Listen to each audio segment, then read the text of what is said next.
আপনারা দেখছেন জেলা সংবাদ টিভি, খবর সব সময়। इस वक्त सुभाष चंद्र बोस की प्रतिमा पर पुष्पांजलि अर्पित कर रहे हैं। यहाँ पर श्रद्धांजलि देने के बाद प्रधानमंत्री कोलकाता में अपना रोड शो शुरू करेंगे और आप देख सकते हैं कि काफ़ी भीड़ वहाँ पर मौजूद है। प्रधानमंत्री सभी का अभिवादन वहाँ पर स्वीकार कर रहे हैं। ये नेताजी सुभाष चंद्र बोस की प्रतिमा है जिस पर पुष्पांजलि अर्पित करने के बाद प्रधानमंत्री कोलकाता में अपना रोड शो वहाँ पर शुरू कर रहे हैं और अब ये प्रधानमंत्री का रोड शो शुरू होने वाला है। पश्चिम बंगाल के दौरे पर हैं प्रधानमंत्री नरेंद्र मोदी।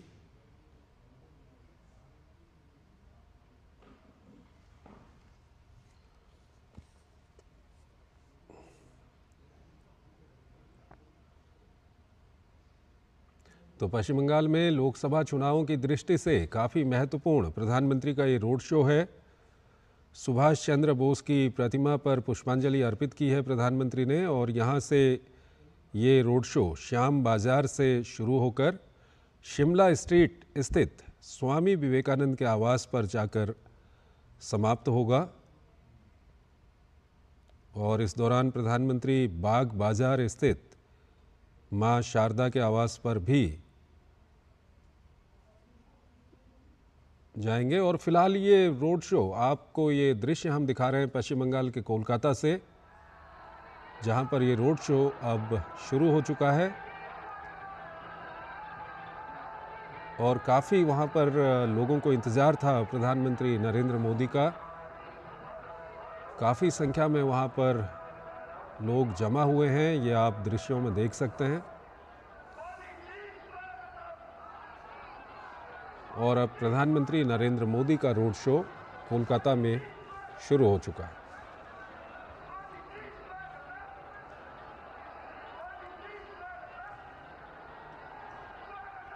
आपको बता दें कि इस रोड शो की जो थीम है वो बांग्लीर मोने मोदी रखा गया है और काफ़ी वहाँ पर लोगों को इंतज़ार था प्रधानमंत्री मोदी का और अब प्रधानमंत्री मोदी वहाँ पर पहुँच चुके हैं और उन्होंने अपना रोड शो शुरू कर दिया है। ये सीधे दृश्य हम आपको दिखा रहे हैं पश्चिम बंगाल की राजधानी कोलकाता से। और जैसा कि अभी रोड शो शुरू होने से पहले हम दर्शकों को जब खबरें बता रहे थे उसमें हमने बताया था कि प्रधानमंत्री ने खुद कहा है कि इस बार भाजपा के पक्ष में पूरे देश में सबसे अच्छा परिणाम पश्चिम बंगाल से आएगा। ये प्रधानमंत्री की ओर से खुद कहा गया और इसका यहाँ पे आप देख भी सकते हैं जिस तरह से यहाँ पर लोग मौजूद हैं और प्रधानमंत्री लोगों का अभिवादन स्वीकार कर रहे हैं। हमारे संवाददाता प्रसन्नजीत बख्शी हमारे साथ जुड़ रहे हैं, उनसे हम बात करेंगे। प्रसन्नजीत, सबसे पहले तो आपसे ये जानना चाहेंगे कि ये रोड शो कितना लंबा है और किस तरह का इंतज़ार वहाँ पर लोगों के बीच देखा आपने प्रधानमंत्री को लेकर के? वो स्वामी विवेकानंद जी का घर है, वहाँ पे जो अभी रामकृष्ण मिशन ने नई तरीका से पूरा सजावट किया है, पूरे घर का बाहर का जो एरिया है वहाँ पे मंदिर बनाया। तो ये जो 2-2.5 किलोमीटर जिस तरह से भीड़ है उसे लगता है कि 1 घंटा तो लग ही जाएगा पूरे। ठीक है, हमारे संवाददाता प्रसन्नजीत बता रहे हैं कि करीब 2-2.5 किलोमीटर का ये रास्ता है जिस पर प्रधानमंत्री मोदी वहाँ पर रोड शो कर रहे हैं और भारी संख्या में वहाँ पर भीड़ जुटी हुई है प्रधानमंत्री का स्वागत करने के लिए और प्रधानमंत्री भी हाथ हिलाकर लोगों का अभिवादन स्वीकार कर रहे हैं। हमारे संवाददाता विनोद मिश्रा हमारे साथ जुड़ गए हैं। विनोद जी, प्रधानमंत्री ने जो इंटरव्यू दिया था उसमें प्रधानमंत्री ने ये कहा है कि इस बार पूरे देश की अगर हम बात करें तो पश्चिम बंगाल का जो नतीजा है वो बीजेपी के पक्ष में सबसे अच्छा नतीजा पश्चिम बंगाल से आने वाला है और यहाँ पर भी हम देख रहे हैं कि काफ़ी लोग वहाँ पर जमा हैं। प्रधानमंत्री भी कोलकाता में रोड शो कर रहे हैं, क्या कुछ कहेंगे? जोशी जी, आपने बिल्कुल सही कहा और अभी हमारे जो संवाददाता प्रसेनजीत जी बता रहे थे, मैं उसी को थोड़ा सा आगे बढ़ाता हूँ। कि देखिए ये इस बार का ये जो रोड शो है नॉर्थ कलकत्ता का, ये इसलिए भी इम्पोर्टेंट है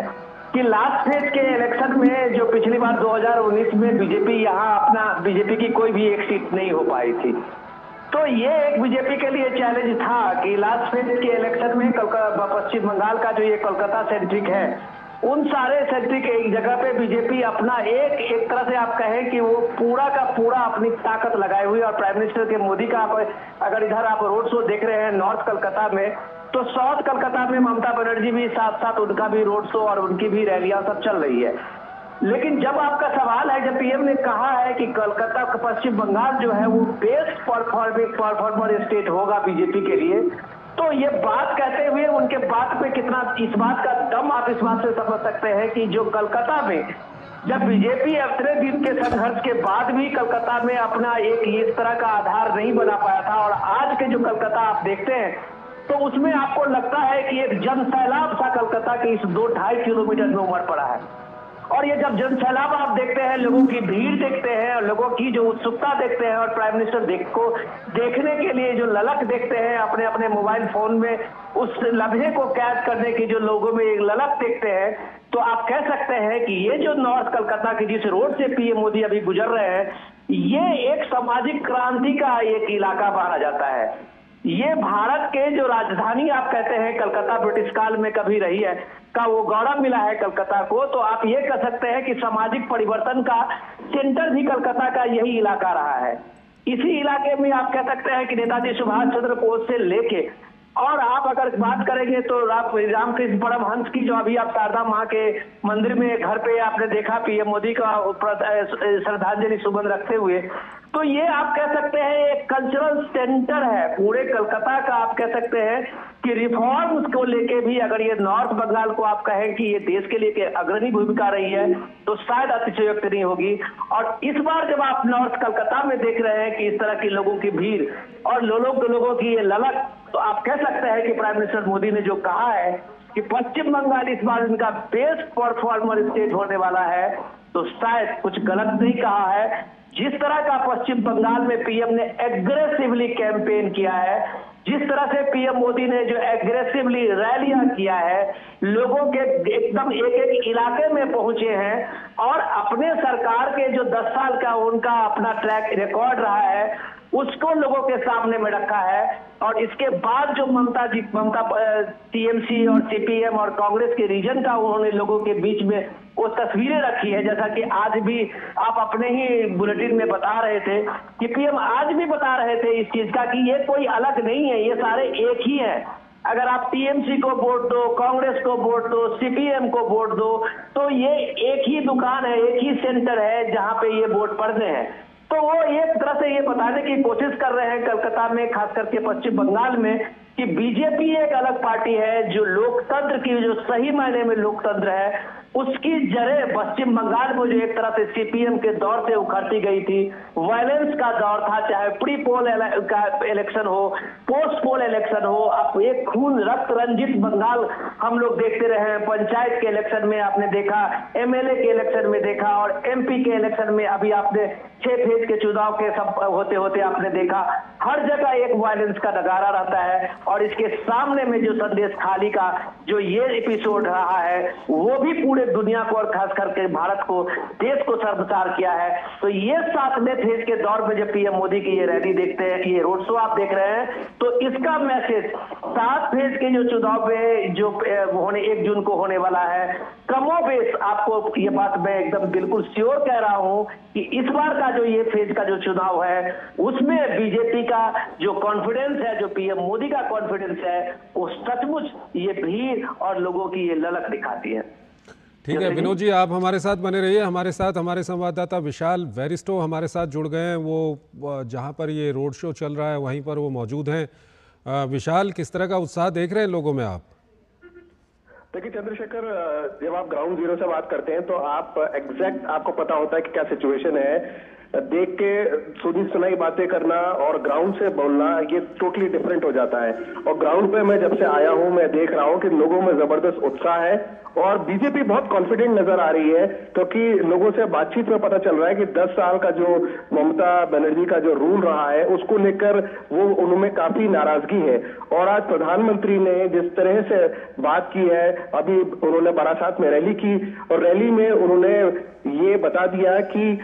विकसित भारत में पूर्वी भारत का बहुत बड़ा योगदान है और उन्होंने कहा कि टीएमसी का जो रूल है लोग उससे उकता गए हैं। और जैसे ही उन्होंने ये बोला तो एक जबरदस्त शोर पीएम के इस बात पे रिस्पांस आया और पीएम को देखकर जिस तरह का एक्साइटमेंट मैं देख रहा हूं, क्योंकि मैं कुछ रैलियां कवर कर चुका हूं बंगाल में, कृष्णानगर, बारासात और झारग्राम, और हर जगह प्रधानमंत्री को देखने के लिए खास तौर से महिलाओं और बच्चों में खासा उत्साह है। और आज प्रधानमंत्री ने स्टेज से कुछ बच्चों के लिए कहा कि मैं देख रहा हूं कि कुछ बच्चे हाथों में तस्वीरें लेकर आए हैं जो उन्होंने खुद बनाई हैं, और उसमें से एक तस्वीर भी मैंने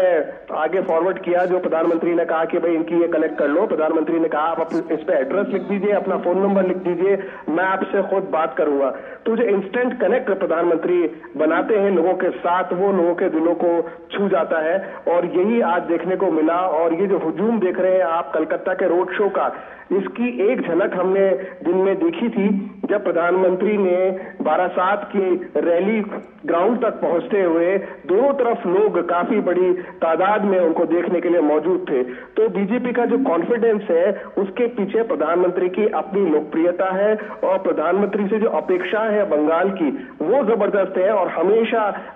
नई ऊंचाइयों को वो छू रहा है। हमने देखा कि छठे चरण में 80% बंगाल में वो मतदान हुआ, 73% पांचवें चरण में हुआ और आखिरी चरण जो है इसमें बीजेपी ने प्रधानमंत्री के नेतृत्व में पूरी ताकत झोंक दी है। और प्रधानमंत्री ने कहा कि मुझे ताकत मिलती है आप लोगों के प्यार से और आप लोगों का जिस तरह से साइक्लोन के बावजूद आप लोग इतनी तादाद में मुझसे मिलने आए, मेरी बात सुनने आए, उससे मुझे जो एनर्जी मिलती है वो इसका पूरा बदला मैं चुकाऊंगा और बदला चुकाऊंगा बंगाल का विकास करके। चंद्रशेखर। विशाल, आप पश्चिम बंगाल में कई जगहों पर आप मौजूद रहे। आज प्रधानमंत्री ने एक साक्षात्कार के दौरान पीएम मोदी ने दावा किया है कि इस बार जो नतीजे आएंगे उसमें सबसे अच्छा नतीजा पूरे देश में पश्चिम बंगाल से आने वाला है बीजेपी के लिए। क्या कुछ देखा आपने ग्राउंड पर, क्या कुछ कहेंगे प्रधानमंत्री के इस दावे को लेकर के? चंद्रशेखर, जब चुनाव आते हैं तो हर नेता अपने हिसाब से दावे करता है, लेकिन ग्राउंड पे जब आप रिपोर्टिंग करने निकलते हैं और ऑफ कैमरा जब लोगों से बातचीत करते हैं तो आपको एक सेंस मिलता है कि किस तरह का माहौल वहां पर बन रहा है। अलग अलग तबके के लोगों से मैंने बातचीत की है और सबने इस एक अपेक्षा जताई है, एक चेंज चाहते हैं वो बंगाल के अंदर। और प्रधानमंत्री और बीजेपी इस बात को अच्छे से समझ चुके हैं। 42 सीटें बंगाल में है, 18 सीटें बीजेपी ने पिछले चुनाव में हासिल की थी जो उनका अब तक का सबसे अच्छा प्रदर्शन था। और अब बीजेपी इसको नेक्स्ट लेवल पे ले जाना चाहती है और बीजेपी चाह रही है कि बंगाल में ज्यादा से ज्यादा सीटें उसके खाते में आए। और जो कॉन्फिडेंस है प्राइम मिनिस्टर का वो इसी से रिफ्लेक्ट होता है कि लोगों को प्राइम मिनिस्टर से बहुत ज्यादा उम्मीदें हैं और लोग चाहते हैं कि बीजेपी यहाँ पर कुछ बदलाव लेकर आए। आज प्रधानमंत्री ने खुले दिल से ये बात कह दी कि मैं आपको बताना चाहता हूँ कि बंगाल जो है उसमें किसी चीज की कमी नहीं है। आजादी से पहले बंगाल पूरे देश को रोजगार देता था, लेकिन ओवर द इयर्स यहाँ से लोगों का पलायन हुआ, फैक्ट्रियां बंद हो गई, बंगाल के पास रोजगार नहीं है। और पहले लेफ्ट ने लूटा, पहले कांग्रेस ने लूटा, फिर लेफ्ट ने लूटा और अब तृणमूल कांग्रेस दोनों हाथों से लूट रही है। तो इसका भी हिसाब लिया जाएगा। और मैंने कहा था न खाऊंगा न खाने दूंगा, अब मैं आपसे कह रहा हूं कि जिन जिन ने खाया है उससे निकलवा के जिसका खाया है उसको मैं दूंगा। और इस बात पे एक जबरदस्त रिएक्शन मिला क्राउड की तरफ से। चंद्रशेखर। ठीक है विशाल, हमारे साथ बने रहिए। हमारे साथ विनोद मिश्रा हमारे साथ जुड़े हुए हैं। विनोद जी, अगर पश्चिम बंगाल के चुनाव की हम बात करें तो अब 1 जून को 9 लोकसभा सीट हैं जिन पर मतदान होना है, लेकिन ओवरऑल पश्चिम बंगाल में जितने चरणों में अभी तक मतदान हुआ है उसमें हमने जो कुछ देखा उसके बाद अगर इन चुनावों की बात करें तो यहाँ पर तुष्टीकरण और भ्रष्टाचार दो बड़े मुद्दे यहाँ पर उभर के आ रहे हैं, जिसको लेकर लगातार बीजेपी या प्रधानमंत्री मोदी टीएमसी पर हमला कर रहे हैं। क्या कुछ कहेंगे आप? निश्चित रूप से। और चंद्रशेखर जी, जो आप देख रहे हैं कि पश्चिम बंगाल का जो चुनाव का अगर आपने शुरुआती दौर से देखा हुआ तो उस समय में ये चुनाव उसके साथ में संदेश खाली के जो महिलाओं के उत्पीड़न को लेके जो शुरू हुआ था मोमेंटम, ठीक है, और उसके बाद बनते बनते आपने देखा कि ये पूरे बंगाल में एक तरह से इसको लेके आक्रोश बना था। और उस आक्रोश के साथ में आपने देखा कि जिस तरह से बंगाल में मोमेंटम बना ममता बनर्जी के गवर्नमेंट बेटे के खिलाफ में, तो लगभग एक तरह से बैक फुट पे आती गई और हर चीज को करेक्शन करते हुए नजर आई। संदेश खाली में ममता बनर्जी लगातार कहती रही कि ये सब सारे बीजेपी का ड्रामा है, और बाद में ममता बनर्जी की पुलिस से लेके सारे वहां पे बैठ के और कैंप लगा के जब हाईकोर्ट ने फटकार लगाई तो वहां महिलाओं के उत्पीड़न की शिकायतें भी दर्ज कराते हुए दिखी। सवाल ये है कि ममता बनर्जी का जो रूल रहा है टीएमसी का, वो एक तरह से पूरे पुराने सीपीएम की एक कॉपी रही है। आप कह सकते हैं कि वही सीपीएम के जो कैडर थे वो गांव के इलाके में, और जो पीएम टोलेबाज कह रहे थे, वो सारे वही लोग थे जो सीधे सीधे एक पार्टी का झंडा ही शिफ्ट किया था और वो टीएमसी के कैडर हो गए थे। तो वो वायलेंस का जो एक कैरेक्टर रहा है, वो कैरेक्टर जो आप ये देख रहे हैं कि पश्चिम बंगाल में लोकतंत्र को अभी भी आम लोगों के बीच में रीच करने में बहुत दिक्कत हो रही है, इसलिए कि वहां आपने देखा है कि जिस तरह से एक तरह का एक वहां पे वॉलेंटियर्स जो गूंज को उन्होंने बनाया है पार्टी कार्यकर्ता के रूप में, तो आम लोगों की पहुंच जो है वो इस डेमोक्रेसी में एक फेयर इलेक्शन और फेयर करने में एडमिनिस्ट्रेशन के सामने भी उतनी बड़ी चुनौती होती है। जो करप्शन की बात है, जो पिछले 2 साल से देखें कि माननीय जो उच्च न्यायालय का जो इंटरफेरेंस के बाद जितने भी सीबीआई के और ईडी के इंक्वायरी के बाद जब आपने देखा, जो प्राइम मिनिस्टर मोदी आज भी अपने सभाओं में कह रहे थे कि नोटों का पहाड़ आपने अगर पश्चिम बंगाल में देखा होगा तो वहाँ भ्रष्ट मंत्रियों के घर से वो पैसे निकले थे। तो ये सारे चीजें वहाँ टॉक ऑफ द टाउन है, लोग इस चीज बात पर चर्चा कर रहे हैं। लेकिन सबसे कमाल की बात ये हुई इस इलेक्शन में, जब कलकत्ता हाई कोर्ट ने ममता बनर्जी सरकार के ओबीसी कोटे को लेके, जब मुस्लिम में 72 जातियों का आरक्षण के नाम मुस्लिम कोटे में ओबीसी कोटे में रखा था, उसको कलकत्ता हाई कोर्ट ने एक्सपोज किया। ये पश्चिम बंगाल में अभी 2-3 फेज के चुनाव में एक बड़ा मुद्दा बना है। बड़ा मुद्दा इसलिए भी है कि लगातार ममता बनर्जी से लेकर टीएमसी, सीपीएम और कांग्रेस का जो वहां कैंपेनिंग था, वो पूरे देश का जो कैंपेनिंग है इंडिया गठबंधन का, उसी के आधार पर था कि संविधान खतरे में था, है लोकतंत्र बचाना है, हमें आरक्षण खत्म हो जाएगा। लेकिन ये चीजें उनके अपने आप एक्सपोज होती गई, और जब प्राइम मिनिस्टर मोदी कहते हैं कि ये इनका इम्पीचमेंट जो है वो कैसे एक्सपोज हुआ है, और जब कलकत्ता हाई कोर्ट ने कहा कि आप धर्म के आधार पे जब पूरे मुस्लिम कम्युनिटी के 72 कास्ट को आप शामिल किया है, तो जाहिर सी बात है कि ये एक गैर संवैधानिक है और इसका ऑब्जेक्टिव सिर्फ वोट बैंक है। तो कलकत्ता हाई कोर्ट के इस मुहर के बाद जब ममता बनर्जी बैकफुट पे आई है, तब से वो कहने लगी है कि हम हाई कोर्ट का ये आदेश नहीं मानेंगे, हम आरक्षण जारी रखेंगे, हम मुस्लिम कम्युनिटी का आरक्षण दे के रहेंगे। तो ये एक पॉइंट था। दूसरा सबसे बड़ा जो उनका सीएए पे रहा है, पश्चिम बंगाल में बीजेपी ने दमखम से सीएए को अपना स्टैंड बताया, और सीएए कानून को लागू करने के साथ साथ जब आपने देखा कि पिछले हफ्ते में 200 से ज्यादा पाकिस्तान से आए हुए, बांग्लादेश से आए हुए जो हिंदू सिख कम्युनिटी के शरणार्थी थे, उनको ये मिला, भारत का नागरिकता का प्रमाण पत्र मिला। तो ममता बनर्जी का जो ये भ्रम फैला रहे थे, वो लगभग भ्रम वहां पे खत्म हो रहा था। मथुरा समाज का जो एक इस कंस्टिट्यूंसी में भी आप कह सकते हैं कि एक बड़ा प्रभाव है। हर कंस्टिट्यूंसी में कम से कम 18 ऐसे एमपी कंस्टिट्यूंसी है जहां मथुरा समाज का बहुत बड़ा प्रभाव है। और ममता बनर्जी ज्यादा के उसको कहती थी उन समाज को कि अगर आपने सीएए का फॉर्म भरा तो आपकी जो है वो नागरिकता तो ज्यादा मिलेगी नहीं मिलेगी, लेकिन आप जो है वो शक के दायरे में आ जाएंगे, आपके पास में ये कानून नहीं होगा, आप यहाँ पे जमीन नहीं ले पाएंगे। लेकिन जब एग्रेसिवली कैंपेन में पीएम मोदी ने, अमित शाह ने ये बताना शुरू किया कि सीएए को कोई हटा नहीं सकता, इस कानून को कोई बदल नहीं सकता, ये पूरे उन सारे शरणार्थियों के लिए है जिसने आज विभाजन का दंश झेला है, जो भारत में शरण लेने के अलावा उनके पास कोई चारा नहीं रहा था, वो ऐसे हिंदू, सिख, ईसाई, जैन ऐसे कम्युनिटी के लिए ये भारत शरण देने की बात कही है, उनको नागरिकता देने की बात कही है। तो सबसे जब भारत सरकार का ये स्टैंड क्लियर हुआ है तो वहां भी समाज में ये इम्पैक्ट पड़ा है। तो ऐसे कई ऐसे मुद्दे हैं जिन मुद्दों को लेकर जो ममता बनर्जी शुरू से उठाती रही थी, वो मुद्दों पर ममता बनर्जी खुद घिरती हुई नजर आ रही थी। चंद्रशेखर, बिल्कुल विनोद जी, आप हमारे साथ बने रहिए। विशाल बैरिस्टो हमारे साथ बने हुए हैं, उन्होंने पिछले जो चरणों में पश्चिम बंगाल में चुनाव हुए हैं वो ग्राउंड पर मौजूद थे, उन्होंने वहाँ पर चुनाव भी कवर किए हैं। विशाल, तुष्टीकरण और भ्रष्टाचार दो ऐसे मुद्दे हैं जो लगातार बीजेपी और प्रधानमंत्री नरेंद्र मोदी, ममता बनर्जी और उनकी सरकार पर आरोप लगाते रहे हैं। हाल ही में ओबीसी वाला मामला भी सामने आया। ये जो दोनों मामले हैं, तुष्टीकरण और भ्रष्टाचार, कितना कुछ वहाँ पर, खासकर अगर हम भ्रष्टाचार की बात करें, पिछले दिनों हमने संदेश खाली भी देखा, इसका असर वहाँ के जनमानस पर कितना है? जी चंद्रशेखर, आज आपने बात की संदेश खाली की जो एक महिला है जो शिकार हुई उस उत्पीड़न की और उसको बीजेपी ने कैंडिडेट बनाया, और रेखा पात्रो जो कैंडिडेट है बीजेपी की,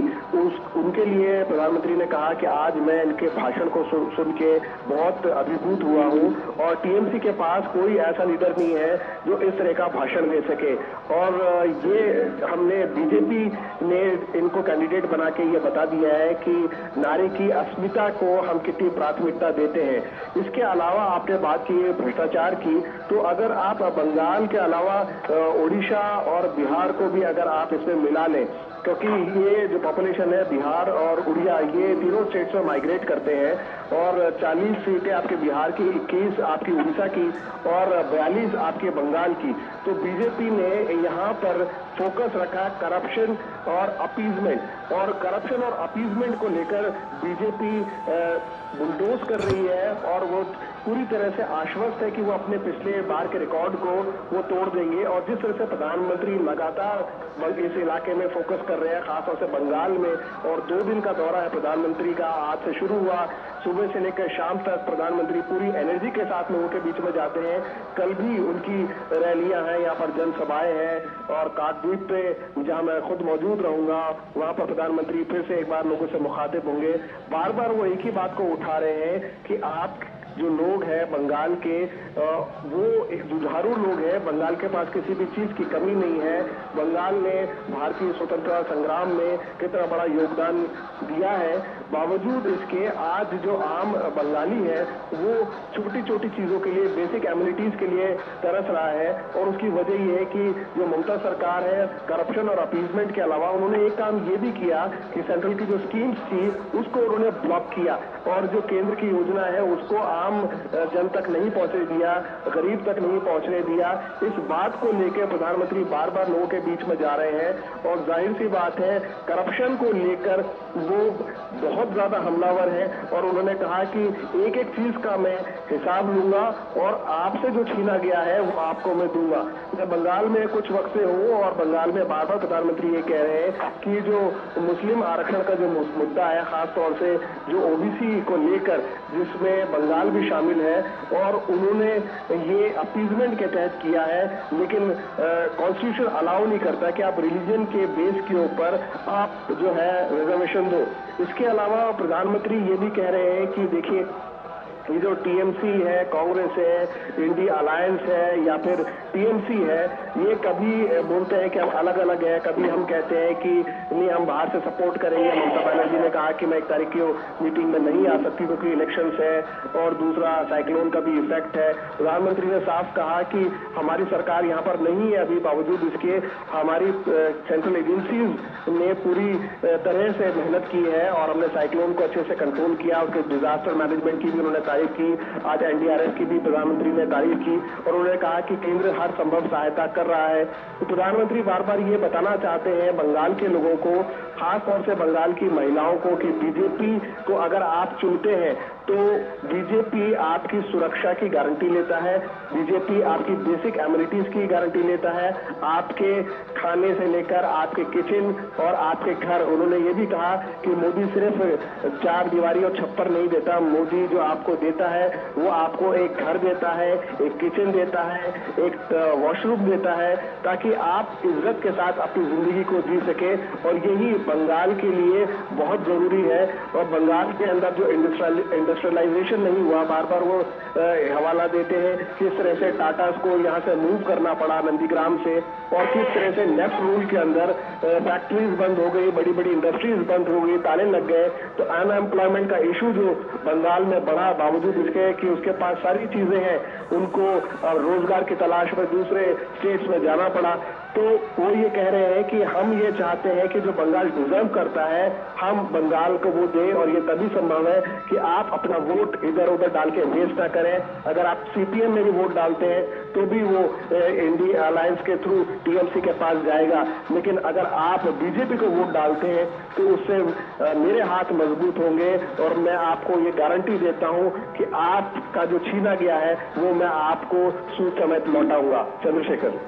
बिल्कुल विशाल, आप हमारे साथ बने रहिए। हमारे साथ विनोद मिश्रा भी हमारे साथ जुड़े हुए हैं, उनसे हम बात करें। उससे पहले हम दर्शकों को बता दें कि इस वक्त प्रधानमंत्री एक रोड शो कर रहे हैं कोलकाता में, पश्चिम बंगाल के कोलकाता में। प्रधानमंत्री इस वक्त एक रोड शो कर रहे हैं, भारी संख्या में वहाँ पर सड़क के दोनों ओर लोग मौजूद हैं। प्रधानमंत्री उनका अभिवादन स्वीकार कर रहे हैं और ये आपको हम दृश्य कोलकाता से दिखा रहे हैं। विनोद मिश्रा हमारे साथ जुड़े हुए हैं। विनोद जी, अगर आज जो ममता बनर्जी की ओर से जो बयान दिया गया उसमें उन्होंने कहा है कि जब हमने सीपीएम को ख़त्म कर दिया तो बीजेपी को भी हम ख़त्म कर देंगे। ये सवाल मैं इसलिए पूछ रहा हूँ क्योंकि ममता बनर्जी की एक वक्त जो लड़ाई थी वो सीपीएम से थी और वो दौर था जब पश्चिम बंगाल में सीपीएम का शासन हुआ करता था।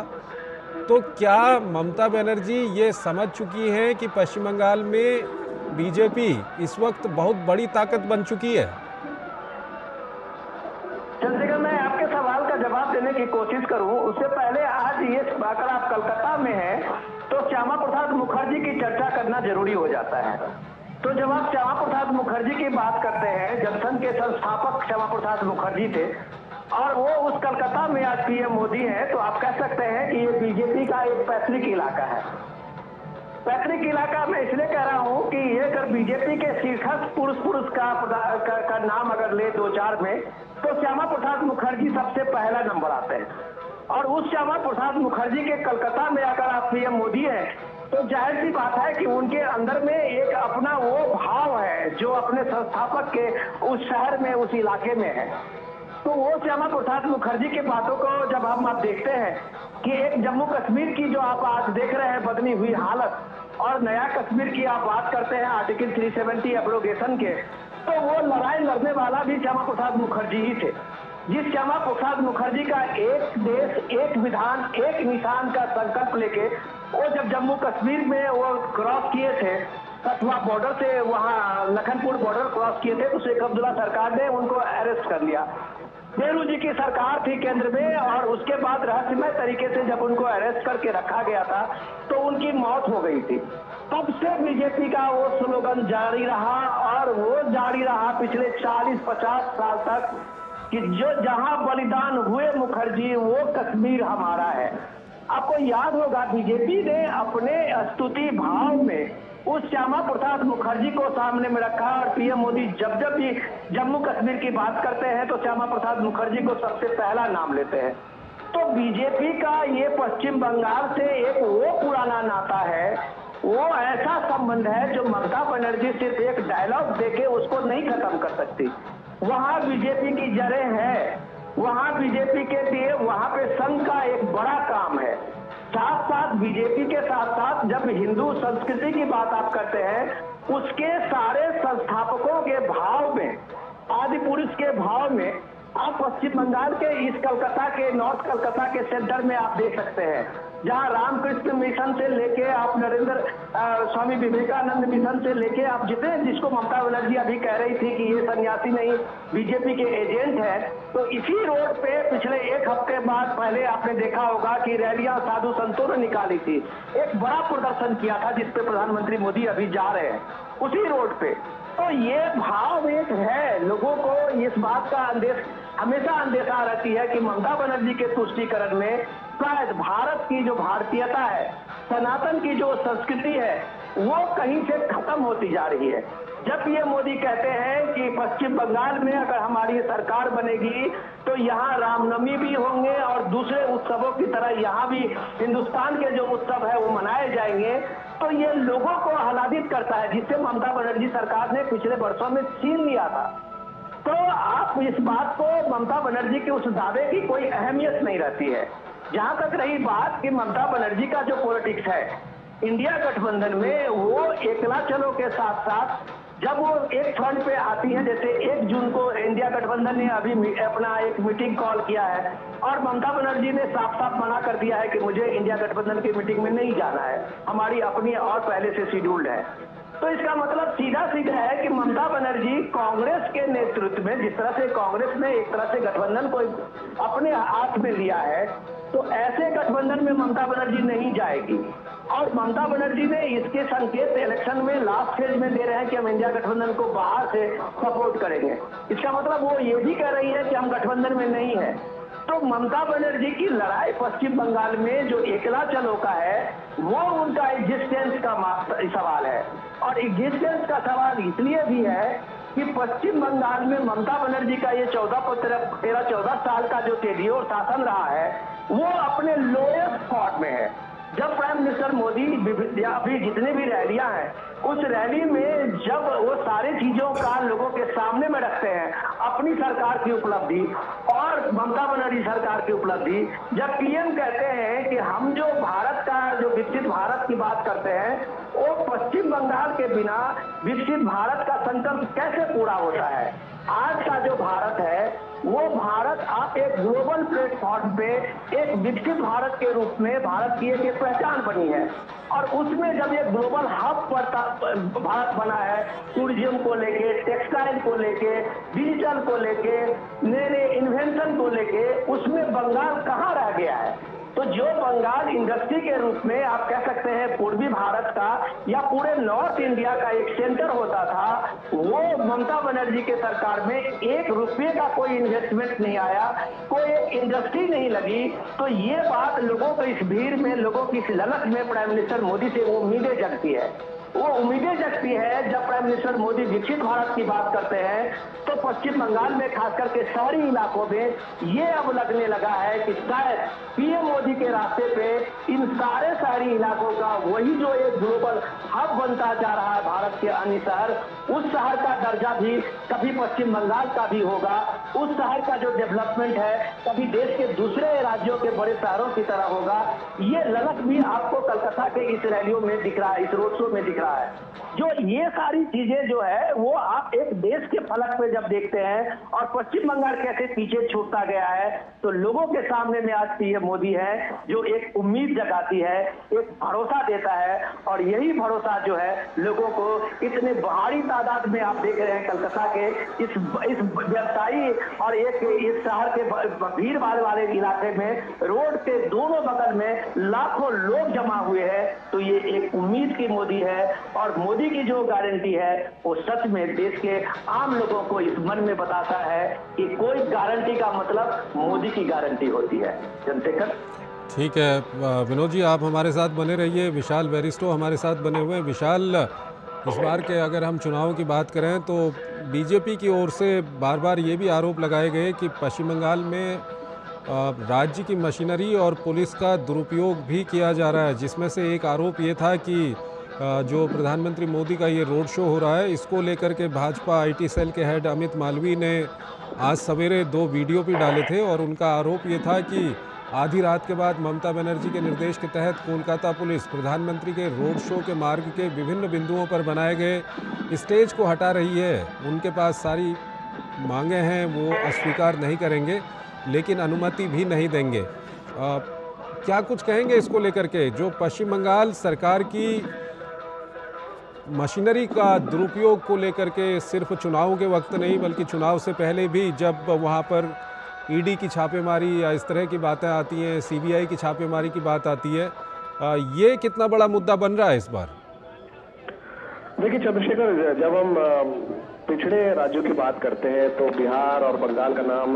जरूर आता है। और मैं दोनों जगह मैंने चुनाव कवर किया और मैंने दोनों जगह देखा कि वाकई में अगर हम विकसित भारत की बात करते हैं तो ये दो स्टेट ऐसे हैं जो काफी पीछे छूट गए हैं और खासतौर से ग्रामीण इलाकों में बहुत ज्यादा गरीबी और पिछड़ापन देखने को मिला। आपने बात की सरकारी मशीनरी के दुरुपयोग की, तो मैं आपको ये बता दूं कि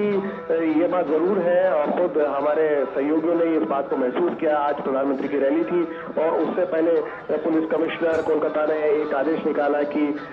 ये ऐसा लगता है, हमारे पास ऐसी खबर है कि यहाँ पर हिंसक प्रदर्शन हो सकते हैं, जिसको देखते हुए कलकत्ता में 28 मई से लेकर 60 दिनों के लिए धारा 144 लागू कर दी गई है। और इसका पूरा जो गेम प्लान था वो समझ में आ रहा था कि प्रधानमंत्री के कैसे जो प्रोग्राम है उसको कैसे डिस्टर्ब किया जाए। और डीडी न्यूज जो कि प्रधानमंत्री के सारे प्रोग्राम्स को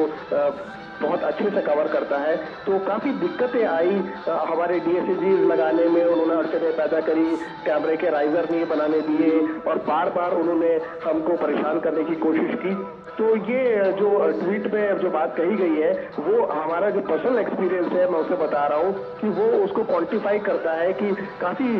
जो है पुलिस का जो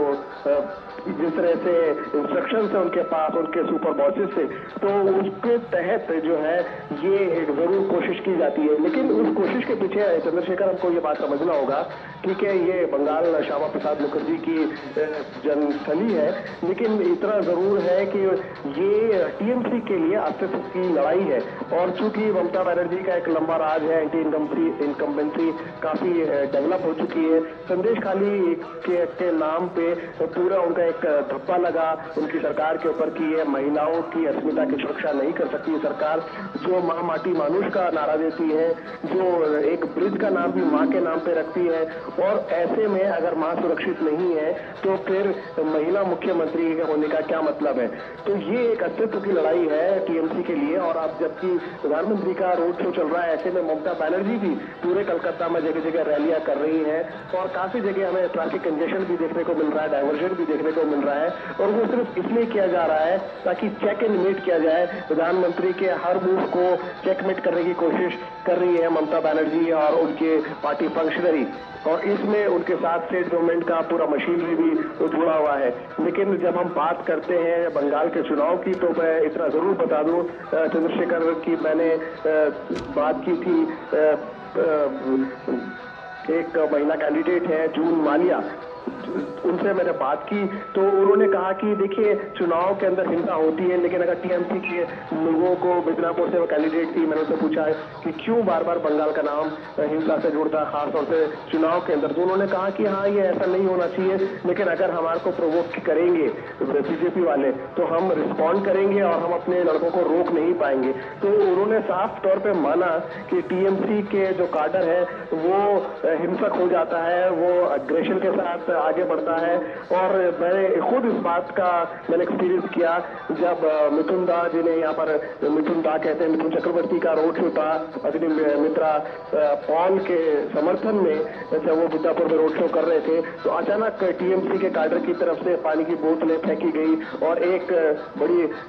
अजीब स्थिति पैदा हो गई और ऐसा लगा कि हिंसक हो सकता है, लेकिन पैरामिलिट्री के स्ट्रॉन्ग प्रेजेंस की वजह से उसको कंट्रोल में किया गया। तो यहाँ पर जो चुनाव है उसका सारा दारोमदार जो है वो पैरामिलिट्री फोर्सेस के ऊपर आ गया है और उनको ये देखना पड़ रहा है, क्योंकि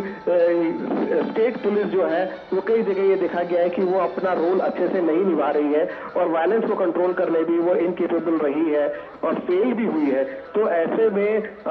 छठा चरण आपने देखा, पांचवा चरण आपने देखा, छठा चरण आपने देखा, छठे चरण में एक आदमी की मौत हुई और जगह जगह आगजनी हुई। और झारग्राम के तो जो कैंडिडेट है है डॉक्टर टूडू, उनके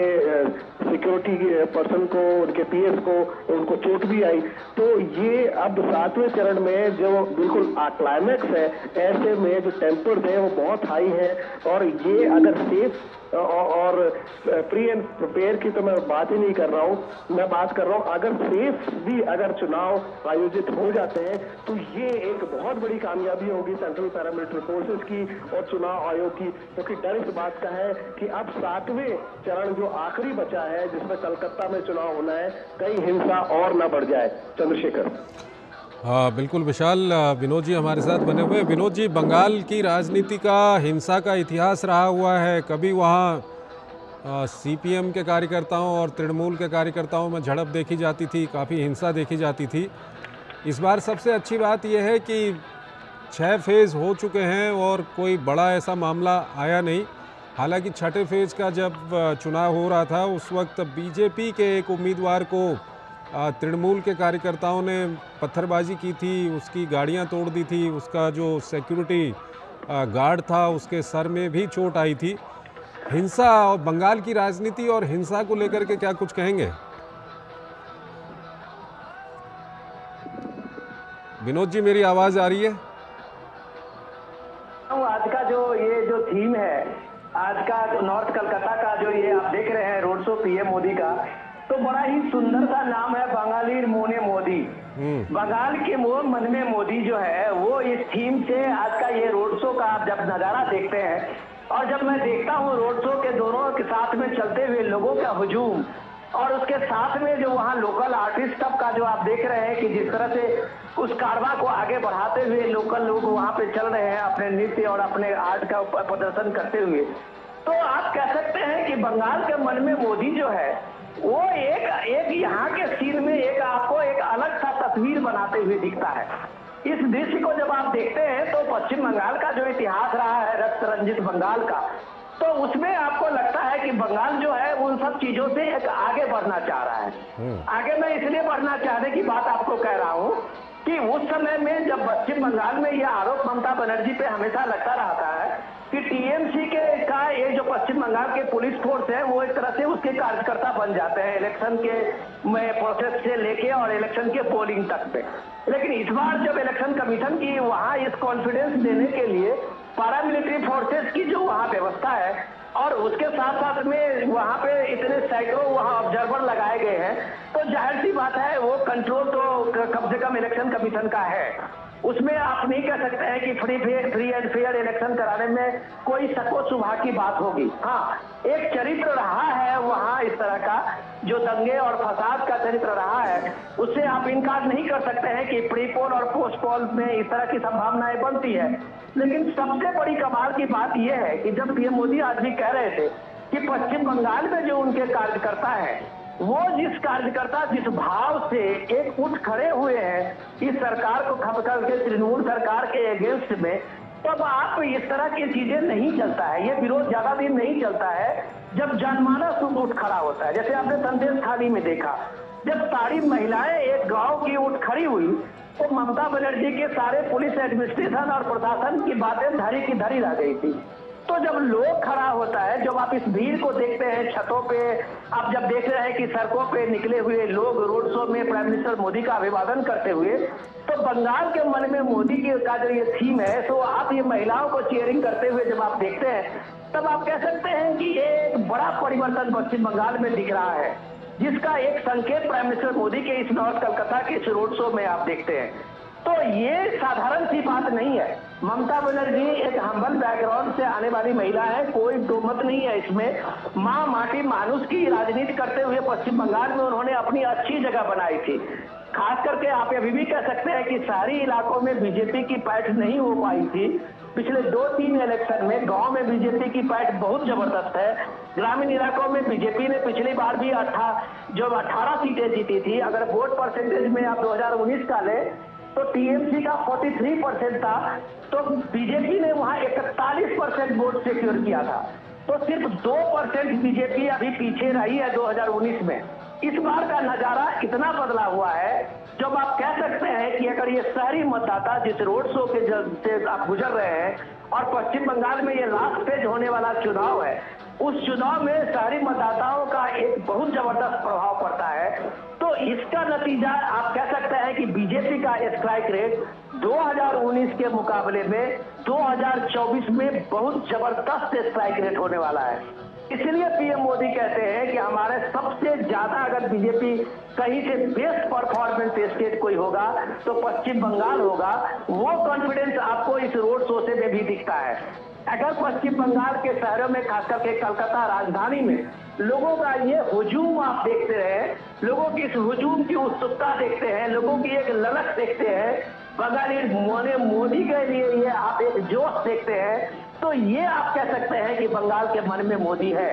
और इस मोदी होने के जो वजह है वो सिर्फ एक नेतृत्व के साथ साथ में पश्चिम बंगाल में जो अव्यवस्था के पिछले इतने बरस रहे हैं और लोगों ने जिस तरह से देखा है, चाहे वो टीचर्स की नौकरी के मामले में हो, जब आपने देखा है कलकत्ता हाईकोर्ट ने 25,000 टीचर्स की नौकरी को एक तरह से सस्पेंड कर दिया था, उसको टर्मिनेट कर दिया था। इसी तरह के आपने सरकारी योजनाओं में देखा कि पश्चिम बंगाल, वहाँ कलकत्ता हाईकोर्ट ने लगभग सारे जो फ्लैगशिप स्कीम थे उसमें उन्होंने एक तरह से सीबीआई इंक्वायरी लगा दी है। तो ये लोगों ने वहां देखा है, करप्शन का हालत देखा है, पूरा बंगाल का जो डेवलपमेंट है एक तरह से सीज पड़ा हुआ है। और जब ये सीज पड़ा हुआ है तो लोगों की एक उम्मीद अगर इस दौर में दिख रहा है तो प्राइम मिनिस्टर मोदी से दिख रहा है। तो इसलिए ये कहा जाता है कि बंगाली मोने मोदी, बंगाल के मन में अगर मोदी है तो इसकी झलक आप पीएम के इस रोड शो में, कोलकाता के इस रोड शो में देख सकते हैं, लोगों के इस उत्सुकता में देख सकते हैं, लोगों की इस ललक में देख सकते हैं कि फूल बरसाते हुए लोगों का जो आप देख रहे हैं और प्राइम मिनिस्टर मोदी का ये कारवां चलते हुए देख रहे हैं। तो आप कह सकते हैं कि जब शहरी इलाकों में बंगाल के मन में मोदी है तो जाहिर सी बात है ग्रामीण इलाकों में तो मोदी का और बीजेपी का बेस तो पहले से बना हुआ है। और ये बेस जब बीजेपी का बनता है तो 2024 आप सच में अगर आप माने तो बंगाल, पश्चिम बंगाल एक बड़ा गेम चेंजर होने वाला है। इसकी झलक भी प्राइम मिनिस्टर मोदी के आज के कलकत्ता रोड शो में हम पाते हैं। चंद्रशेखर जी। विनोद जी, ये कितना बड़ा मुद्दा बनेगा जो 77 मुसलमान जातियों को ओबीसी घोषित करना गैर कानूनी और असंवैधानिक करार दिया कलकत्ता हाईकोर्ट ने, और उसके बाद इसको लेकर के जो राजनीति शुरू हुई, एक तरफ बीजेपी ने टीएमसी पर हमला किया तो टीएमसी ने न्याय व्यवस्था पर भी सवाल खड़े कर दिए, उन्होंने कई जजों पर भी सवाल खड़े कर दिए। उसको लेकर के आज प्रधानमंत्री ने भी हमला किया, उन्होंने कहा कि न्यायपालिका का गला घोंटा गया है बंगाल सरकार के द्वारा। ये कितना बड़ा मुद्दा है इस बार के चुनाव में अगर हम बंगाल की बात करते हैं तो? देखिए, पीएम मोदी लगातार अपनी जनसभाओं में कहते रहे हैं कि हमारा कोई मुस्लिम विरोधी एजेंडा नहीं है, लेकिन साथ साथ जब वो बताते हैं कि बाबा साहब अम्बेडकर के संविधान में धर्म के आधार पर आरक्षण नहीं है तो वो किसी भी हालत में धर्म के आधार पर आरक्षण की बात नहीं होने देंगे जो गैर संवैधानिक है। तो जब पीएम मोदी ने जब इनके जो इंडिया गठबंधन खासकर के टीएमसी के साथ साथ सारी पॉलिटिकल पार्टियों ने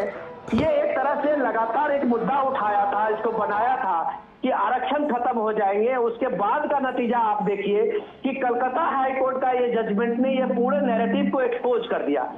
ममता बनर्जी ने पिछले 2010 के बाद से लगभग 110 जातियों को, ओबीसी जातियों को ओबीसी के कैटेगरी में रखा है, नई जातियों को लाया था।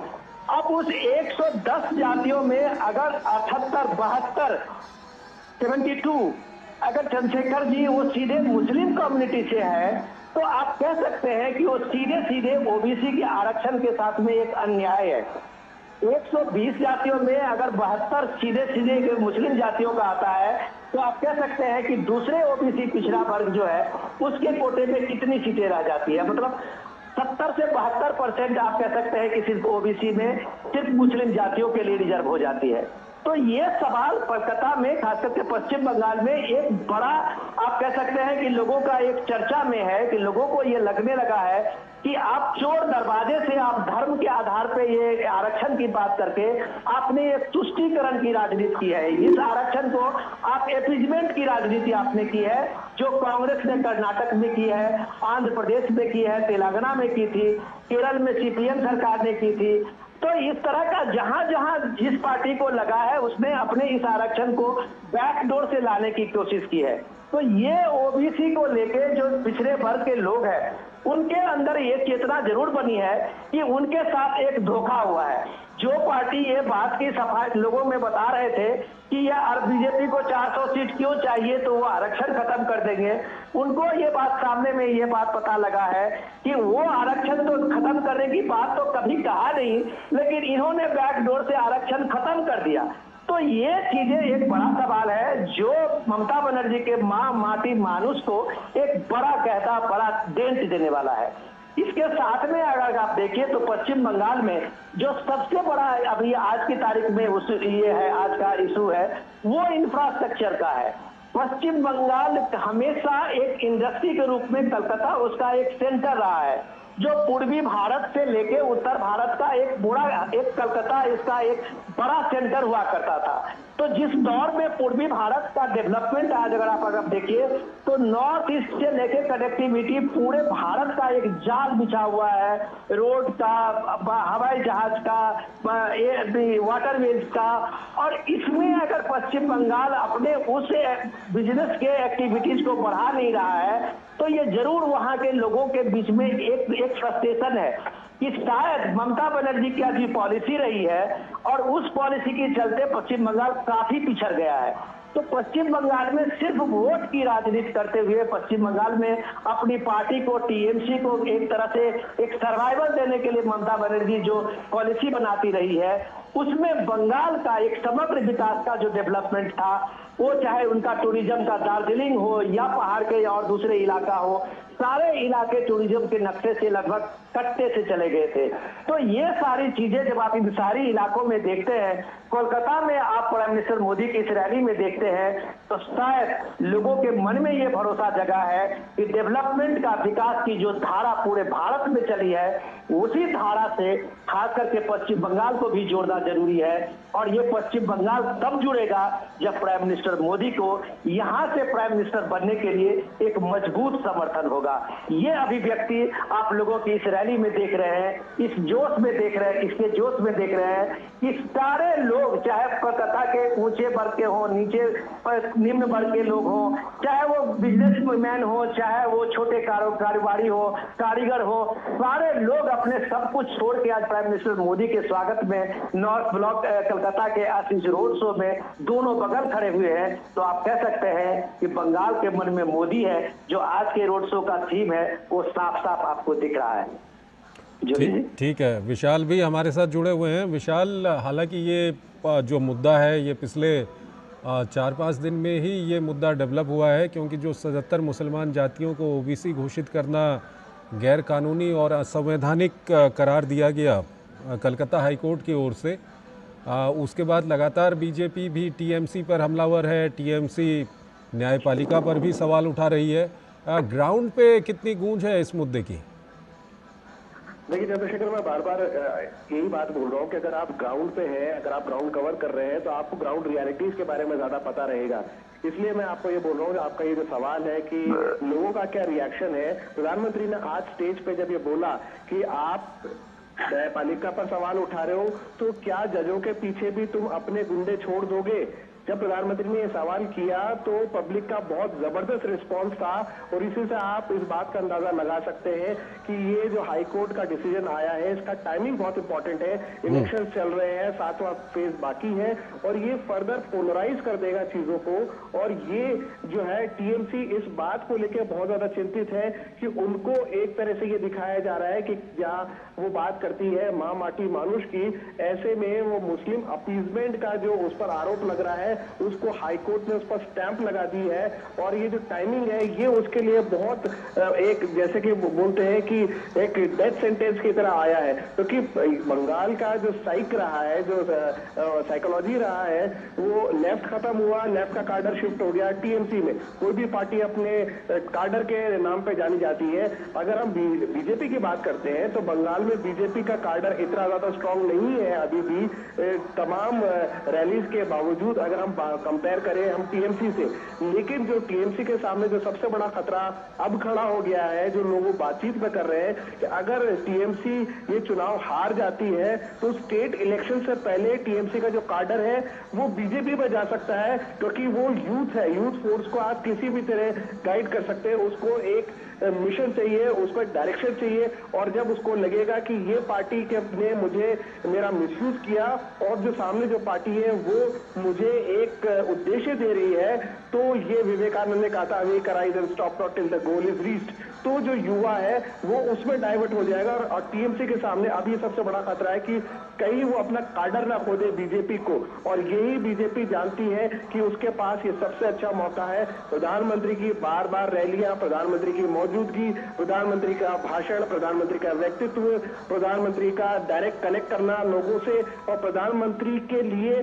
खास तौर से महिलाओं का और बच्चों का जो अपार प्यार है वो टीएमसी के लिए खतरे की घंटी बना हुआ है। और इसीलिए ममता बनर्जी भी पूरी कोशिश कर रही है कि बार बार वो मां माटी मानुष का नारा देकर वो लोगों को अपने पास बुलाने की कोशिश करे, अपने काडर को समेटने की कोशिश करे। लेकिन जिस तरह से उनका जो ये एक एंटी इनकम्बेंसी डेवलप हो गया है बंगाल के अंदर, वो उनके लिए एक बहुत बड़ा चैलेंज है कि उसको वो कैसे कंट्रोल करें। और जब प्रधानमंत्री बार बार यहाँ पर आके लोगों से मुखातिब होते हैं, रैली करते हैं, आज की जो रैली है ये बहुत बड़ा ग्रैंड शो है और बीजेपी के लिए एक ये वाटरशेड होगा इस इलेक्शन के अंदर, क्योंकि ये जो रोड शो है वो बीजेपी की जड़ों को और ज्यादा मजबूत कर देगा, खास तौर से शहरी इलाकों में। और अगर हम बात करते हैं कोलकाता की, कोलकाता में आसपास के गांव के लोग, दूसरे स्टेट के लोग भी यहाँ पर रहते हैं, पीढ़ियों से रह रहे हैं, जो अब यहाँ के वोटर बन चुके हैं, चाहे वो बिहार झारखंड के भी हो, तो वो बीजेपी के लिए एक बहुत प्लस पॉइंट हो जाता है चंद्रशेखर। और आज रैलियां करी है प्रधानमंत्री ने, जनसभाएं करी है, कल उनकी जनसभाएं हैं, आज उनका रोड शो चल रहा है, और इससे पहले भी वो आते रहे। और इसके अलावा जो संदेश खाली का जो मुद्दा है वो जले पे नमक छिड़क रहा है उस पार्टी के ऊपर जो ये कहती है मां माटी मानुष। अगर आप मां की सुरक्षा नहीं कर सकते तो आप स्टेट की सुरक्षा कैसे करेंगे, वो भी एक महिला मुख्यमंत्री होते हुए। और जहां पर एक एमपी जो अब उनको टिकट नहीं मिला है, लेकिन वहां पर जो टीएमसी की एमपी है संदेश खाली में, वो भी एक महिला है और जो अब तक वहां पर गई नहीं। पत्रकारों ने जब उनसे पूछा कि भाई आपके कॉन्स्टिट्यूएंसी में इतना बड़ा ये हादसा हो गया, आप वहां पर गए नहीं, तो उनका जवाब था, अरे वहां पर तो 174 लगा हुआ है, उनको 144 और 174 का डिफरेंस नहीं पता था। और ये तमाम अखबारों में हेडलाइंस भी छपी और टीएमसी को बहुत शर्मसार होना पड़ा अपने एमपी की वजह से। और इसलिए मैं आपसे कह रहा हूं कि ये जो काडर शिफ्ट का जो एक सिलसिला है खासतौर से बंगाल में, वो एक बड़ा चैलेंज है खासतौर से टीएमसी के लिए। अगर उसकी पॉपुलैरिटी घटती है, टीएमसी की बीजेपी की बढ़ती है, तो काडर का जो शिफ्ट होगा वो उसकी कमर तोड़ देगा। चंद्रशेखर, विशाल, आपसे ये भी जानना चाहेंगे क्योंकि आप जगह जगह पे घूम रहे हैं, बंगाल की हम बात करें तो जो मुख्य तौर पे मुकाबला है वो बीजेपी और टीएमसी के बीच में दिखाई दे रहा है, लेकिन बंगाल में सीपीएम भी काफ़ी वहाँ पर सक्रिय रही है और कांग्रेस का भी कुछ जगहों पे अच्छा खासा वहाँ पर वोट बैंक है। इन दो पार्टियों के क्या हालात हैं इस वक्त? देखिए चंद्रशेखर, आपने बड़ा अच्छा सवाल किया। और जब हम यहाँ पर ट्रैवल कर रहे हैं, गांव देहात में जाते हैं, तो मुझे दो झंडे प्रोमिनेंटली दिखाई देते हैं, एक टीएमसी का और एक बीजेपी का। जब हम बात करते हैं सीपीएम का, तो ज्यादा कदा सीपीएम का भी झंडा दिखता है, कांग्रेस का झंडा बहुत कम दिखाई देता है या ना के बराबर। तो जो इंडिया ब्लॉक जो है, जिसे आप इंडी गठबंधन भी कहते हैं, वो जब कंबाइंड फोर्स होकर लड़ रहा है, देखिए वोट बैंक तो आपका एक ही है और वो है माइनॉरिटीज का। अब माइनॉरिटी का वोट बैंक कितनों में डिवाइड होगा, टीएमसी में डिवाइड होगा या अब जो कंबाइंड फोर्स बनकर आ गया है कांग्रेस और लेफ्ट के बीच में, लेकिन डिवीजन तो तय है। ऐसे में अगर आप पोलराइज हो जाता है पूरा ये इलेक्शन और संदेश खाली के नाम पे या फिर ये जो हाई कोर्ट का डिसीजन आया उसके नाम पे, तो उसका सीधा सीधा फायदा जो है वो बीजेपी को मिलता नजर आ रहा है। और खासतौर से जो अर्बन वोटर है, जो यूथ वोटर है और जो महिला वोटर है, वो अब बीजेपी की तरफ शिफ्ट होने लगा है। यहाँ तक कि जब हम बात करते हैं बीजेपी की, तो जो गरीब आदमी है, जो डेली वेजर है, वो भी बीजेपी की तरफ उम्मीद भरी निगाहों से देख रहा है। हमने देखा कि एक बंगाल में लंबा इतिहास रहा लेफ्ट रूल का, और तब ये कहा जाता था कि लेफ्ट ने बेशक इंडस्ट्रियलाइजेशन नहीं किया हो, इकोनॉमी को नहीं बढ़ाया हो, लेकिन उन्होंने सरकारी नौकरियों को उन्होंने प्रमोट किया। लेकिन जब हम ये बात कर रहे हैं जो रिजर्वेशन की बात है, जो लड़ाई हो रही है रिजर्वेशन को लेकर, तो रिजर्वेशन किस लिए चाहिए, आरक्षण किस लिए चाहिए? सरकारी नौकरी में चाहिए। सरकारी नौकरी के अंदर अगर आप उन दूसरे जातियों को लेकर आ जाते हैं तो ऑलरेडी जो एग्जिस्टिंग जो लोग हैं उनमें आपस में क्लैश पैदा होता है। ये बिल्कुल उसी तरह से अगर हम आप कंपेयर करें कि राजस्थान के अंदर जो गुर्जर एजुकेशन हुआ वो इसलिए हुआ कि जब जाटों को ओबीसी में शामिल किया गया तो गुर्जर साइडलाइन हो गए और तब उन्होंने डिमांड की कि हमको भी एसटी स्टेटस दिया जाए। तो ये जो आरक्षण का जो रिजर्वेशन का जो पाए है, पाए चार्ट अलग अलग हिस्सों में जो बटा हुआ है, उनमें अगर गड़बड़ी होती है तो फिर जो लोग हैं जो मेजॉरिटी में है वो अपने आप को असुरक्षित महसूस करते हैं। और हाईकोर्ट जब ये कहता है कि आपने ये गलत किया है तो ये बात और भी ज्यादा पुख्ता हो जाती है। और ऐसे में अगर आप ये कहें कि न्यायपालिका ने टाइमिंग को देखकर ये फैसला दिया या वो जो है पॉलिटिकली मोटिवेटेड है, तो ये एक अपने आप में बड़ा सवाल खड़ा करता है कि आपको अपने ही हाईकोर्ट पे भरोसा नहीं है तो ये क्या है। क्योंकि हाईकोर्ट ने ऐसा एक डिसीजन भी लिया, जो यहाँ पर जो फॉर्मर जस्टिस थे, बीजेपी कैंडिडेट है, उन्होंने कुछ टिप्पणियां की थी तो हाईकोर्ट ने उनको भी चेक किया था। तो ऐसा नहीं कह सकते कि हाईकोर्ट पार्शियलिटी के साथ अपना वो वर्डिक्ट दे रहा है, क्योंकि हम ये मानते हैं कि हमारा जो कानून व्यवस्था है उस पर हमें भरोसा होना चाहिए। चंद्रशेखर। ठीक है, विशाल हमारे साथ बने रहिए। विनोद जी हमारे साथ जुड़े हुए हैं। विनोद जी, ममता बनर्जी या टीएमसी की हम बात करें तो वो सीधे तौर पे इंडिया गठबंधन का हिस्सा है नहीं। एक बयान उनकी ओर से ये ज़रूर आया था कि वो बाहर से समर्थन दे सकते हैं। ऐसे में हर आदमी चाहता है कि उसके देश में एक स्थायी सरकार हो, ऐसी सरकार हो जो देश का भला करे, उसका भला करे। इसका कितना फ़ायदा बीजेपी को मिलने वाला है पश्चिम बंगाल में? देखिए, अगर हम चंद्रशेखर जी अगर इसको देखें, आपके सवाल का जवाब दे तो ये सबसे इम्पोर्टेंट ये है कि बंगाल में चाहे वो टीएमसी हो, चाहे लेफ्ट हो, चाहे कांग्रेस पार्टी हो, सारे पार्टियों का, इन सारे पार्टियों का जो वोट का आधार है वो 30-32% मेजोरिटी का वोट जो है वो सब पार्टी की नजर उस वोट बैंक पे होती है। अब सीधे सवाल यह है कि सीपीएम की लड़ाई यही थी कि ममता बनर्जी ने पूरे थोक भाव से पूरे के पूरे उस 32% जो मुस्लिम कम्युनिटी जिसको आप बोलते हैं मेजोरिटी में, उसको एक झटके में वो झटक ली थी अपने अलग अलग राजनीति में, अपने अलग अलग एपीजमेंट से। कांग्रेस की हालत में आप ये देखिए कि राहुल गांधी का अभी जो न्याय यात्रा की निकली थी पश्चिम बंगाल के कई मुर्शिदाबाद से लेके, जो उनका एक पुराना ट्रेडिशनल इलाका रहा है, ममता बनर्जी सरकार ने वहां पे कांग्रेस की भारत जोड़ो न्याय यात्रा के परमिशन भी नहीं दी थी। अधीर रंजन चौधरी उसके लिए धरने पे बैठे हुए थे। तो ये कौन सा इंडिया गठबंधन है कि दूसरे गठबंधन के नेता, दूसरे पार्टी के नेता उसी गठबंधन से अगर वहां न्याय यात्रा निकालने चाहते हैं तो उसको ममता बनर्जी सरकार ने परमिशन नहीं दी थी, आपको शायद याद होगा। तो इम्पोर्टेंट चीज है कि ममता बनर्जी वहां मुस्लिम वोट को लेकर जिस तरह से मुखर है, और उस देखिए आप प्राइम मिनिस्टर मोदी के हाथ में इस कमल को लेके देखिए कि अभी किसी वहां के जो भीड़ में आए हुए किसी दर्शक ने एक तरह से ये सौगात के रूप में दे दी है। तो ये बंगाल के मन में मोदी जो आप है वो आप देखिए कि कमल को लेके लोगों में उत्सुकता क्या है। और जिस बात की उत्सुकता के हम कह रहे थे कि उस भीड़ को आप देखिए और उसके बाद हर के हाथ में उस मोबाइल फोन को देखिए जो प्राइम मिनिस्टर मोदी के इस कमल का जो गुच्छ लिए हुए वो लोगों के बीच में है, तो किस तरह से एक एक लम्हे को कैद करने के लिए तैयार है। ये इस बात को किसी पार्टी ने कभी एक तरजीह नहीं दी, चाहे वो टीएमसी हो, चाहे कांग्रेस हो, चाहे वो सीपीएम हो। उनको ये लगा कि बंगाल में अपना राज स्थापित करना है, बंगाल में एमपी इलेक्शन जीतना है, तो सिर्फ मुस्लिम वोट बैंक जो है उसी को पहला दुरुस्त करना है। क्योंकि उनको लग रहा था कि ये जो बंगाल के इंटेलेक्चुअल हैं और दूसरी कम्युनिटी जो कम्युनिटी हिंदू सनातन वाले कम्युनिटी है, उनमें इतना डिवीजन है कि उसके पीछे वो कभी रहे ही नहीं। तो ये एक तरह से आपने देखा होगा कि इसमें ये बड़ी कामयाबी है कि प्राइम मिनिस्टर मोदी ने बीजेपी के इस अभियान को खास करके वहां पश्चिम बंगाल में लोगों के बीच में फैलाया और एक तरह से यूनाइट किया है। अब जो ये यूनाइटेड जो आप देखते हैं, ये पीएम मोदी का सबसे बड़ा वोट बैंक है। और ये वोट बैंक में जब आप लोगों को देखते हैं इस भीड़ में, लोगों के एक शहरी भी मतदाताओं की आप इस तरह की ललक को आप देखते हैं, तो आपको लगता है कि आज दूसरी पार्टियों को भी इससे खतरा लगने लगा है।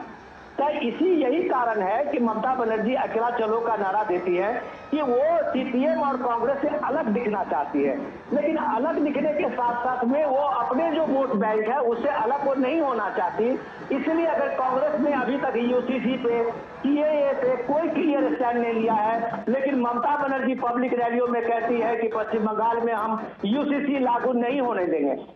तो पश्चिम बंगाल में क्या ममता बनर्जी चाहती है कि वहां ट्रिपल तलाक का जो ये नियम है वो लागू रहे, बहुविवाह प्रथा जो है वहां ये लागू रहे। वो किसी भी हालत में वहां मौलवियों को नाराज नहीं करना चाहती है, लेकिन इस स्टैंड को लेके सीपीएम और बाकी जो दूसरा कांग्रेस है उनका स्टैंड बहुत क्लियर नहीं है। तो ममता बनर्जी का जो स्टैंड है वो अभी भी सीधे सीधे वो अपने अपीजमेंट को, वोट बैंक को लेके है, और यही कारण है कि उनका जो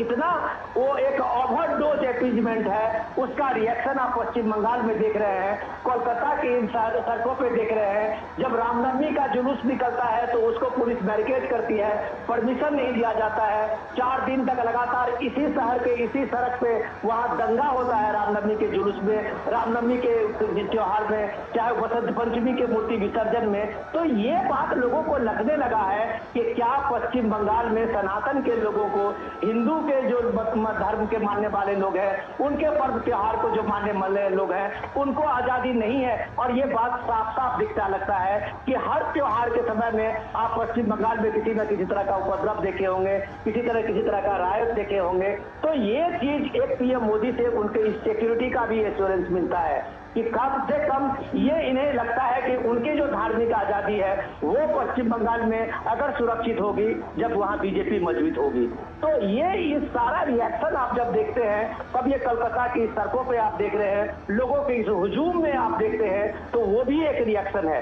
जो अभी तक टीएमसी को वहां जिताती रही है, वहां के मतदाताओं का जो उनका समर्थन उनको मिलता रहा है, वो इस बार आप अगर बीजेपी की तरफ में आप देखते हैं तो वो ओवरडोज अपीजमेंट ही है जो ममता बनर्जी सीपीएम और कांग्रेस की पॉलिटिक्स करती रही है। तो ये सारी चीज जब आप पश्चिम बंगाल में आप देखते हैं तो ये बीजेपी का और खास करके पीएम मोदी का विनोद जी, अब लगता है ये रोड शो अपने अंतिम चरण में पहुंच चुका है, क्योंकि प्रधानमंत्री नरेंद्र मोदी अभी अपने रथ से नीचे उतर रहे थे। वो दृश्य हमने आपको दिखाए, ये आप देख सकते हैं प्रधानमंत्री पहुंच चुके हैं। जो स्वामी विवेकानंद जी का आवास है वहाँ पर ये रोड शो समाप्त होना था, तो प्रधानमंत्री जी वहाँ पर पहुँच चुके हैं। विनोद जी, एक सवाल आपसे यहाँ पे काफ़ी ज़रूरी हो जाता है कि नेताजी सुभाष चंद्र बोस की जो विरासत है उसको एक महत्वपूर्ण स्थान दिलाने में प्रधानमंत्री का खासा योगदान रहा है। ये कितना महत्वपूर्ण है अगर हम पश्चिम बंगाल के लिहाज से बात करें? चंद्रशेखर जी, आपने बहुत शानदार सवाल किया। जो आजाद हिंद फौज के से बात करते हैं हम जब कभी, और नेताजी की बात कर रहे हैं, तो उनका नाम कम से कम 50-60 साल में आजादी के बाद एक गुमनामी में धकेल दिया गया था। आपको याद होगा कि लाल किले में प्राइम मिनिस्टर मोदी ने सबसे पहले आजाद हिंद फौज के जयंती पे वहां किस तरह से नेताजी को कॉम्प्लीमेंट दिया था, वो एक श्रद्धांजलि, एक बहुत बड़ा उन्होंने एक भव्य आयोजन किया था। आपने देखा होगा कि जिस राजपथ की बात होती थी वहां सुभाष चंद्र बोस का भव्य प्रतिमा लगा के उसका कर्तव्य पथ नाम दिया गया है। तो दिल्ली में जहां सुभाष चंद्र बोस को इस राजधानी दिल्ली में एक तरह से हाशिए पे डाल दिया गया था, प्राइम मिनिस्टर मोदी ने अपने उस स्वतंत्रता सेनानी के अव्वल सेना नायक को, सुभाष चंद्र बोस को, वो जगह दी है। और भारत के प्राण के प्रतिष्ठा में जिनका एक बड़ा योगदान रहा है, उनको दिल्ली के उस कर्तव्य पथ को सामने में लाया है। जब आप पार्लियामेंट देखते हैं, संसद भवन देखते हैं, उसके ठीक सामने में कर्तव्य पथ में आप सुभाष चंद्र बोस को अगर आप देखेंगे तो आपको लगेगा कि ये देश के नायक हैं जिन्हें अब तक एक तरह से हाशिए पे डाला गया था, गुमनामी में रखा गया था। वो गुमनामी का दौर खत्म हुआ और सुभाष चंद्र बोस मुख्य धारा में उस नई पीढ़ी के सामने में खड़े हैं। जो भी कोई कर्तव्य पथ पे जाएंगे तो सुभाष चंद्र बोस उनको सामने में मिलेंगे। तो ये एक बड़ी बात है। जब आप स्वामी विवेकानंद के इस स्टैच्यू के सामने में पीएम को देखते हैं और पुष्पांजलि करते हुए देखते हैं, तो ये भारत की एक सांस्कृतिक गौरव रही है चेतना का रहा है। ये विश्व गुरु भारत जो है उसके एक प्रतीक रूप में स्वामी विवेकानंद है, और वो स्वामी विवेकानंद अगर कलकत्ता में देश में अगर गुमनाम हो जाए तो ये कह सकते हैं कि भारत की जो परंपरा है, भारत की जो संस्कृति है, उसकी एक सबसे बड़ी अवहेलना है। और प्राइम मिनिस्टर मोदी आज अगर कलकत्ता में है तो मां शारदा के उस भव्य उनके घर से उन्होंने शुरुआत की थी यात्रा को, तो स्वामी विवेकानंद के स्टेच्यू के सामने में अपनी यात्रा को, सब इस रोड शो को विराम दिया है। तो आप कह सकते हैं कि भारत की जो भारतीयता है, भारत की जो मौलिकता है, उस मौलिकता को एक पहचान देने के लिए प्राइम मिनिस्टर मोदी का ये रोड शो है, जिसका नाम था बंगाल के मन में मोदी। ठीक है विनोद जी, दर्शकों की जानकारी के लिए हम बता दें कि प्रधानमंत्री का रोड शो यहीं पर समाप्त हुआ है। ये शिमला स्ट्रीट स्थित स्वामी विवेकानंद जी का ये आवास है, जहां पर प्रधानमंत्री ने अपना रोड शो समाप्त किया। और प्रधानमंत्री ने अपना रोड शो शुरू किया था नेताजी सुभाष चंद्र बोस की। আজকের অনুষ্ঠান কেমন লাগলো আপনাদের? মতামত অবশ্যই কমেন্টের মাধ্যমে লিখে জানাবেন এবং চ্যানেলটিকে লাইক ও সাবস্ক্রাইব করবেন যাতে চ্যানেলটি আগে এগিয়ে যেতে পারে। ধন্যবাদ।